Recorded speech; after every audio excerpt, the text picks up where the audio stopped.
संजय गांधी निराधार अनुदान योजना, श्रावण बाळ योजना, दिव्यांग बांधवांची योजना, विधवा बहिणींची योजना, वयोवृद्ध योजना या सर्व योजनाच्या लाभार्थ्यांसाठी अतिशय महत्त्वपूर्ण अपडेट आहे. तर लाभार्थ्यांनो, तारीख जाहीर झालेली आहे. आपणास सूचित करण्यात येते की डीबीटी प्रणालीवर दिनांक 28 जानेवारी 2025 रोजी दुपारी 12 वाजल्यापासून ते 28 जानेवारी 2025 रात्री 7 वाजेपर्यंत पोर्टलवरील लाभ वितरण करण्याची कार्यवाही करण्यात येणार असून सदर कालावधीत पोर्टल सक्रिय राहणार नाही.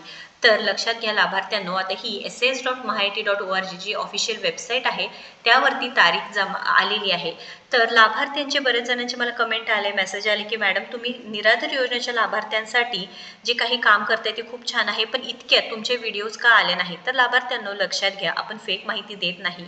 जे काय आहे किंवा आपण अधिकाऱ्यांशी बोलून असू द्या किंवा जे काही लाभार्थ्यांसाठी खरी माहिती देण्याचा प्रयत्न करतो, त्यामुळे फेक माहिती देण्यात काही त्याच पॉईंट नाही आहे. आता मीही रोज व्हिडिओ टाकले असते की त्याबाबत की आज पैसे येणार आहे, उद्या पैसे येणार आहे, परंतु काय आहे की जे लाभार्थी आहे ते आपल्यावर विश्वास ठेवून इथे व्हिडिओ पाहतात किंवा विश्वास ठेवतात. त्याच्यामुळे आज डेट आली, आज तुमच्यासाठी नक्कीच हा व्हिडिओ असणार आहे. आता लवकरात लवकर हे पैसे आहे ते जमा होण्यास सुरुवात होणार आहे. नक्कीच हे आनंदाचे अपडेट आहे, पण शासन निर्णय सुद्धा लवकरात लवकर यावे, जेणेकरून किती कोटींचे वितरण होणार आहे, किती लाभार्थ्यांना पैसे मिळणार ही सगळी माहिती त्यामध्ये मिळते. तर नक्कीच महत्त्वपूर्ण आनंदाचे अपडेट आहे, मोठी खुशखबर आहे. खूप म्हणजे at the end of the मंथच्या महिन्याच्या अखेरीस तरी आता लाभार्थ्यांना हे पैसे लवकरात लवकर जमा करावे ही एक विनंती आहे, कारण लाभार्थ्यांना गरज असते व त्यामुळे नक्कीच इथे आपले योजनेचे पैसे जमा होतील, आपले पेन्शन होतील जमा, हे नक्कीच वाट पाहत असतात. मोठी खुशखबर आहे. व्हिडिओ महत्त्वाचा आहे, जास्तीत जास्त लाभार्थ्यांना शेअर करा व अशाच महत्त्वपूर्ण आनंदाच्या अपडेटसाठी आपल्याला फॉलो सबस्क्राईब करा. धन्यवाद.